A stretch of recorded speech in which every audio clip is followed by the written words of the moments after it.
Hi guys! Ako nga pala si Grace, ang factory worker dito sa Pilipinas. O akala mo sa Japan, sa Taiwan, sa Korea lang. Hoy, meron din dito sa Pilipinas, no? What? Araw ng Martes ngayon guys, sobrang aga ko nga naligo ngayong araw na to. Paano ba naman kasi yung partner ko, ang aga-aga nagising. Dali magka-ship nga kami ng partner ko ngayong araw na to. Kaya naman ayan, nandamay siya sa akin. Sobrang aga pa talaga para maligo at magising. Alam nyo naman kung anong oras ako nagigising, diba? At bumabangon, alas 5 na talaga. Pero sa oras na yan, 4:30 pa lang.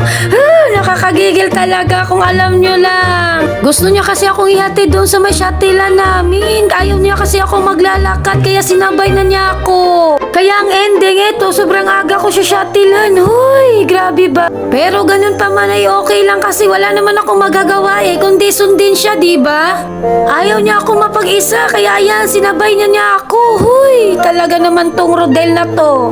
Ang start nga ng pasok niya ay alas 6, ako naman 7:30. O diba, ang layo ng pagkakaiba?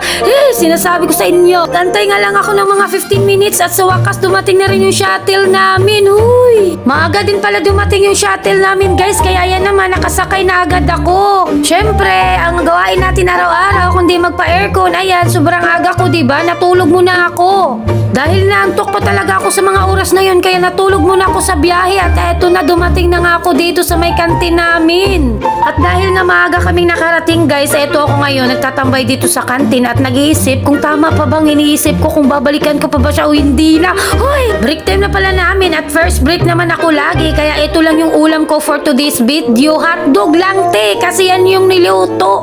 Magsuswipe sana ako ng ulam ngayon, pagtingin ko sa baunan ko, hala may ulam pala dito. Nilagay pala ng partner ko yung natira naming kinain nung hapon. Talaga naman ito, no? Ako pa talagang nagbaon. Napakaswerte mo, no? Kasi nilagay mo sa baunan ko. Bakit hindi mo nilagay sa baunan mo, ha? Ayaw mo kumain nito, no? Pero ganun pa man, okay lang. At least hindi ako magsuswipe ngayon. Hindi mababawasan yung kantin ko ngayong gabi na to. Sinasabi ko sa inyo. At isa rin nakatipid din ako sa gabi na to kasi walang bawas ang kantin ko nga. Kasi nga may baon akong hotdog. Salamat sa hotdog. Pagkatapos ko nga kumain, eto, kinain ko yung saging na pinabaon niya sa akin. Basta saging.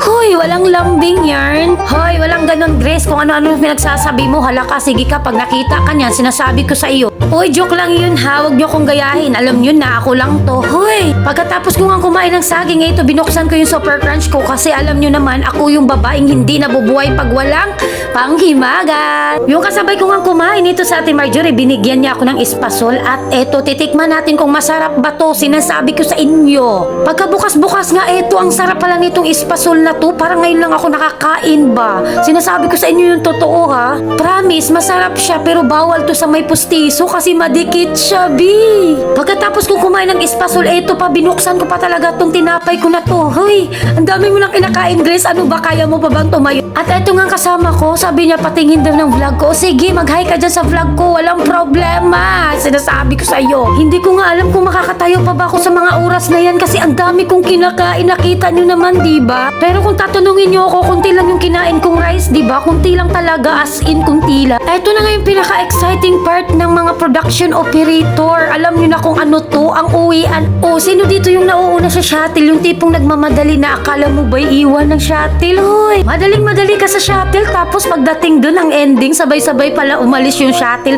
Hoy, sino ka dyan? Sinasabi ko sa iyo, mag-antay ka rin. Wala mauuna kundi sabay-sabay tayong lahat. Sinasabi ko sa inyo, ano ka-special na uuna? Hoy! At dahil nga umalis na yung shuttle, eto naman yung pinaka-gustong-gusto ko sa lahat. Matulog muna ako kasi nasa biyahe pa naman. Pagkagising ko nga, eto na, nakababa na pala ako ng shuttle at siyempre, nandun yung partner ko, inaantay niya ako kahit antok na siya. Ganyan yan kabait, B, kahit inaantok na yan, susunduin pa rin niya ako. Hoy! At dito ko na pala tatapusin yung vlog ko. Thank you so much for watching. Bye-bye!